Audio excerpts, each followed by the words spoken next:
شریعت کے امین اور علم بردار ہے. آپ نے جس کام کا حکم دیا اس کو کر کے بھی دکھایا.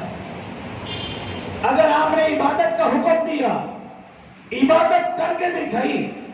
تاریخ گواہ، احادیث گواہ، صحابہ اہل بیت اسلام کی زندگیاں گواہ.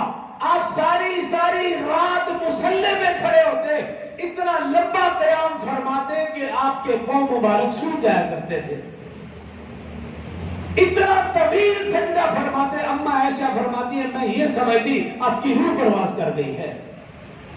آپ اتنا روتے سجدے میں جیسے ہڈیاں ابلتی ہے اور اس کے اندر سے آواز آتی ہے. رسول اللہ صلی اللہ علیہ وسلم کے دل مبارک سے ایسے آواز آیا کرتی تھی. اور صرف اپنی امت کی فکر، اس کے علاوہ کچھ بھی نہیں.